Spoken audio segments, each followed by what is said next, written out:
जबकि सच्चाई ये है कि जब अज़ान की आवाज़ लोगों के कानों में जाती है तो उन्हें एक तरह से फितरी तौर पर खुशी का इजहार होता है।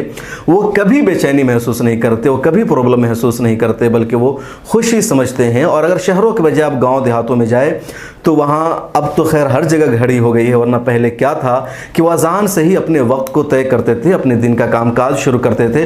फजर की अज़ान होती थी तो खा हिंदू हो या मुसलमान, बल्कि मुसलमानों से ज़्यादा हिंदू अब इसी दलित समाज के लोग अज़ान की आवाज़ सुनकर उठ जाते थे। उन्हें लगता था अब सुबह हो गई है। उसके बाद वो खेतों में जाते थे, कामकाज करते थे। ज़ोहर की अज़ान होती थी तो उन्हें लगता था दोपहर का वक्त हो गया है, खाना खा लेना चाहिए। असर की अज़ान होती थी तो उन्हें वक्त का अंदाज़ा होता था कि अब शाम होने वाली है, अब कामकाज बंद करके घरों को जाना चाहिए।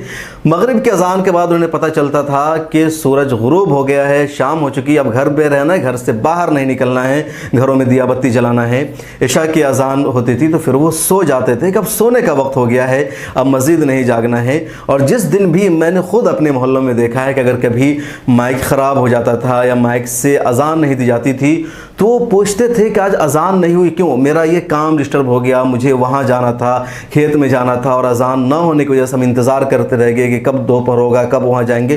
तो अपने वक्त का अंदाज़ा वो अज़ानों से ही लगाते थे और इससे वो अप्रिशिएट करते थे, कभी दिक्कत महसूस नहीं करते। आज भी, आज तो मैं ये देखता हूँ गाँव में, अपने इलाकों में, कि हिंदू पहले जग जाते हैं अज़ान की आवाज़ सुनकर के, और मुसलमान नहीं जगते। बल्कि जबकि फ़जर की अज़ान का मकसद ही होता है नींद से जगाना, नींद से बेदार करना। फ़जर की अज़ान में एक मतलब कि बढ़ा दिया जाता है एक जुमला, अस्सलातु खैरुम मिनन नौम, की नमाज नींद से बेहतर है। तो अज़ान देने का मकसद ही जगाना होता है और सब लोग जगते हैं। शहरों की दुनिया अलग है, जहाँ लोग 3-4 बजे सोते हैं, तो ना मुसलमान ना हिंदू, कोई भी सवेरे यहाँ नहीं जागता है। शहरों की मस्जिदों में भी फ़जर की नमाज में बहुत कम मुसलमान मौजूद रहते हैं। तो ये पूरा मामला है। और न दूसरी कम्युनिटी से मुसलमानों को प्रॉब्लम है। अशरफुल उलूम कन्वा बिहार के सीतामढ़ी में एक तारीख़ी और बहुत पुराना इदारा है। वहाँ मदरसा के सामने एक मंदिर है।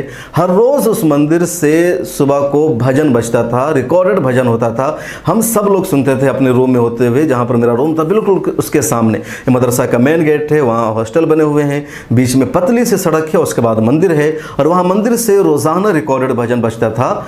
आधे घंटे तक ये सिलसिला होता था और हम लोगों को कभी प्रॉब्लम नहीं हुई, कभी तकलीफ़ नहीं। बल्कि सुबह कभी फजर के बाद सोते थे तो लगता था कि नींद उसकी वजह से मुकम्मल नहीं हो रही है, लेकिन हम लोगों ने कभी बेचैनी का इज़हार नहीं किया, कभी शिकायत नहीं की, न कभी किसी ने इस पर शिकवा किया। तो हर एक ने दूसरे को एडजस्ट किया है, एक्सेप्ट किया है। यही हिंदुस्तान की खूबसूरती है।